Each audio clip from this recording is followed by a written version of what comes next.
Central women BPFৰ নিৰ্দেশত আমি আমাৰ মুছলপুৰ ডিষ্ট্ৰিক্টত এই কাৰ্যসূচী আমি ৰূপায়ণ কৰিছোঁ। আৰু ৰূপায়ণ কৰাৰ উদ্দেশ্যই হৈছে আপোনালোকে সকলোৱে জানে, পৃথিৱীৰ মানুহ সকলোৱে জানে, মণিপুৰত আজি গোষ্ঠী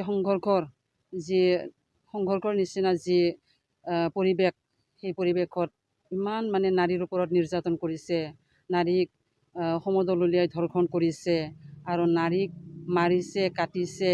এইবিলাক সকলোৱে জানে, সকলোৱে অৱগত, নিউজ চেনেলত আমি সকলোৱে পাইছোঁ, আপোনালোকে সকলোৱে জানে।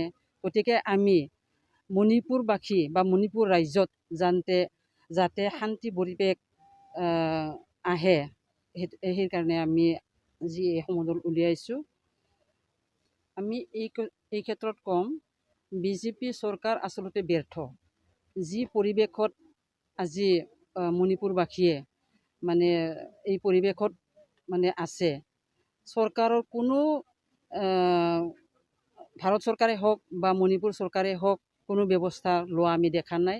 প্ৰশাসনৰ ফালৰ পৰাও আমি ব্যৱস্থা লোৱা দেখা নাই। সুৰক্ষিত নাই, নাৰীৰ সুৰক্ষিত নাই মণিপুৰবাসী।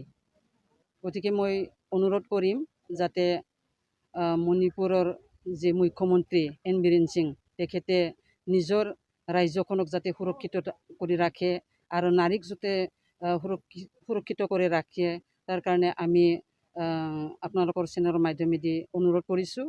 আৰু ভাৰতবৰ্ষৰ প্ৰধানমন্ত্ৰীয়ে আজি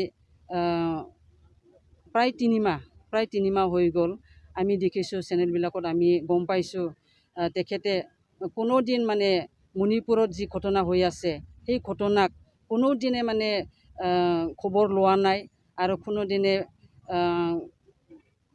তেখেতসকলক সুৰক্ষাৰ কাৰণে বা নাৰীক সুৰক্ষাৰ কাৰণে ব্যৱস্থা গ্ৰহণ কৰা নাই। সেইকাৰণে আমি বিজেপি চৰকাৰ, মণিপুৰ আৰু ভাৰত চৰকাৰক আমি আচলতে ধিক্কাৰ দিছোঁ। আমাৰ দেশত যদি নাৰী সুৰক্ষা নহয়, নাৰীবিলাকে কেনেকৈ চলিব?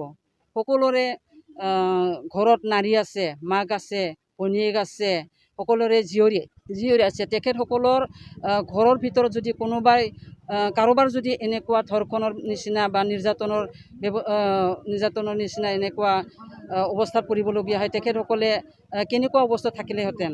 তেখেতসকলে অলপো দুখ নালাগিলেহেঁতেন নেকি? আমি সেইকাৰণে আমি ধিক্কাৰ দিছোঁ।